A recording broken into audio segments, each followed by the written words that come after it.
അധ്യായം 5. ബേൽശസ്സർ രാജാവ് തന്റെ മഹത്തുക്കളിൽ 1000 പേർക്ക് ഒരു വലിയ വിരുന്നൊരുക്കി. അവർ കാണെ വീഞ്ഞു കുടിച്ചു. ബേൽശസ്സർ വീഞ്ഞു കുടിച്ച് രസിച്ചിരിക്കുമ്പോൾ തന്റെ അപ്പനായ നെബൂഖദ്നേസർ യെരൂശലേമിലെ മന്ദിരത്തിൽ നിന്ന് എടുത്തുകൊണ്ടുവന്നിരുന്ന പൊൻ വെള്ളിപ്പാത്രങ്ങളെ രാജാവും മഹത്തുക്കളും അവന്റെ ഭാര്യമാരും വെപ്പാട്ടികളും അവയിൽ കുടിക്കേണ്ടതിനായി കൊണ്ടുവരുവാൻ കൽപ്പിച്ചു.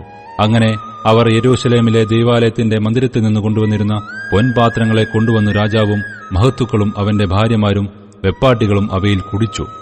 അവർ വീഞ്ഞു കുടിച്ചും പൊന്നും വെള്ളിയും താമ്രവും ഇരുമ്പും മരവും കല്ലും കൊണ്ടുള്ള ദേവന്മാരെ സ്തുതിച്ചു. തൽക്ഷണം ഒരു മനുഷ്യന്റെ കൈവിരലുകൾ പുറപ്പെട്ട് വിളക്കിനു നേരെ രാജധാനിയുടെ ചുവരിൽ വെള്ളമേൽ എഴുതിയ കൈപ്പത്തി രാജാവ് കണ്ടു. ഉടനെ രാജാവിന്റെ മുഖഭാവം മാറി. അവൻ വിചാരങ്ങളാൽ പരവശനായി. അരയുടെ ഏപ്പ് അഴിഞ്ഞു, കാൽമുട്ടുകൾ ആടിപ്പോയി. രാജാവ് ഉറക്കെ വിളിച്ചു.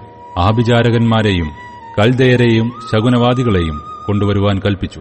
രാജാവ് ബാബേലിലെ വിദ്വാൻമാരോട്, ആരെങ്കിലും ഈ എഴുത്തു വായിച്ച് അർത്ഥമറിയിച്ചാൽ അവൻ ധൂമ്ര വസ്ത്രവും കഴുത്തിൽ പൊന്മാലയും ധരിച്ച് രാജ്യത്തിൽ 3-ാമനായി വാഴും എന്ന് കൽപ്പിച്ചു.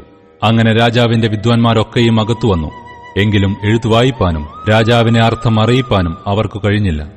അപ്പോൾ ബേൽശസ്സർ രാജാവ് അത്യന്തം വ്യാകുലപ്പെട്ടു. അവന്റെ മുഖഭാവം മാറി. അവന്റെ മഹത്തുക്കൾ അമ്പരന്നുപോയി. രാജാവിന്റെയും മഹത്തുക്കളുടെയും വാക്കു ഹേതുവായി രാജ്ഞി ഭോജനശാലയിൽ വന്നു.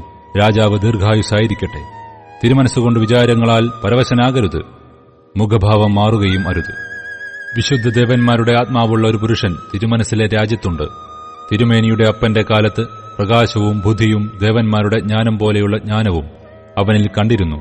തിരുമേനിയുടെ അപ്പനായ നെബൂഖദ്നേസർ രാജാവേ, തിരുമേനിയുടെ അപ്പൻ തന്നെ ബേൽത്ശസ്സർ എന്നു പേര് വിളിച്ച ദാനിയേലിൻ ഉത്കൃഷ്ട മനസ്സും അറിവും ബുദ്ധിയും സ്വപ്നവ്യാഖ്യാനവും ഗൂഢാർത്ഥവാക്യ പ്രദർശനവും സംശയച്ഛേദനവും കണ്ടിരിക്കയാൽ രാജാവ് അവനെ മന്ത്രവാദികൾക്കും ആഭിചാരകന്മാർക്കും കൽദയർക്കും ശകുനവാദികൾക്കും അധിപതിയാക്കി വെച്ചു. ഇപ്പോൾ ദാനിയേലിനെ വിളിക്കട്ടെ, അവൻ അർത്ഥം ബോധിപ്പിക്കും എന്നുണർത്തിച്ചു.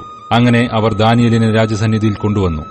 രാജാവ് ദാനിയേലിനോട് കൽപ്പിച്ചത്, എന്റെ അപ്പനായ രാജാവ് യഹൂദായിൽ നിന്ന് കൊണ്ടുവന്ന യഹൂദാ പ്രവാസികളിൽ ഉള്ളവനായ ദാനിയേൽ, നീ തന്നെയോ?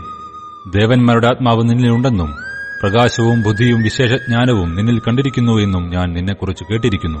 ഇപ്പോൾ ഈ എഴുത്തു വായിച്ച് അർത്ഥം അറിയിക്കേണ്ടതിനു വിദ്വാൻമാരെയും ആഭിചാരകന്മാരെയും എന്റെ മുമ്പാകെ വരുത്തിയിരുന്നു. എങ്കിലും കാര്യത്തിന്റെ അർത്ഥം അറിയിപ്പാൻ അവർക്ക് കഴിഞ്ഞില്ല.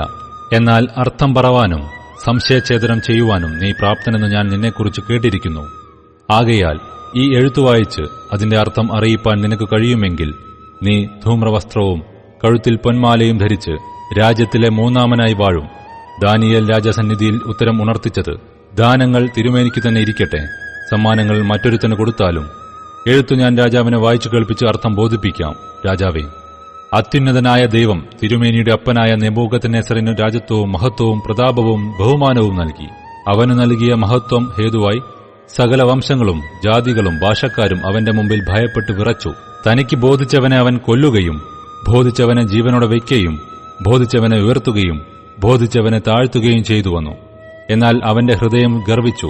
അവന്റെ മനസ്സ് അഹങ്കാരത്താൽ കഠിനമായി പോയ ശേഷം അവൻ രാജാസനത്തിൽ നിന്ന് നീങ്ങിപ്പോയി. അവർ അവന്റെ മഹത്വം അവങ്കൽ നിന്ന് എടുത്തുകളഞ്ഞു. അങ്ങനെ അവൻ മനുഷ്യരുടെ ഇടയിൽ നിന്ന് നീങ്ങി. അവന്റെ ഹൃദയം മൃഗപ്രായമായി തീർന്നു.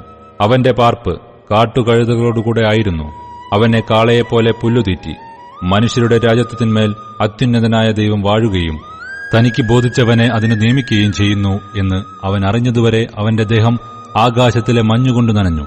അവന്റെ മകനായ ബേൽശസ്സരെ, ഇതൊക്കെയും അറിഞ്ഞിട്ടും തിരുമേനിയുടെ ഹൃദയത്തെ താഴ്ത്താതെ സ്വർഗസ്ഥനായ കർത്താവിന്റെ നേരെ തന്നെത്താൻ ഉയർത്തി അവന്റെ ആലയത്തിലെ പാത്രങ്ങളെ അവർ തിരുമുമ്പിൽ കൊണ്ടുവന്നു. തിരുമേനിയും മഹത്തുക്കളും തിരുമനസ്സിലെ ഭാര്യമാരും വെപ്പാട്ടികളും അവയിൽ വീഞ്ഞുകുടിച്ചു. കാൺമാനും കേൾപ്പാനും അറിയുവാനും വഹിയാത്ത പൊന്ന്, വെള്ളി, താമ്രം, ഇരുമ്പ്, മരം, കല്ല് എന്നിവ കൊണ്ടുള്ള ദേവന്മാരെ സ്തുതിച്ചു. തിരുമനസ്സിലെ ശ്വാസവും എല്ലാ വഴികളും കൈവശമുള്ളവനായ ദൈവത്തെ മഹത്വീകരിച്ചതുമില്ല. ആകയാൽ അവൻ ആ കൈപ്പത്തി അയച്ച് ഈ എഴുത്തു എഴുതിച്ചു. എഴുതിയിരിക്കുന്ന എഴുത്തോ, മെനെ മെനെ തെക്കേൽ ഊഫർസീൻ. കാര്യത്തിന്റെ അർത്ഥമാവിത്.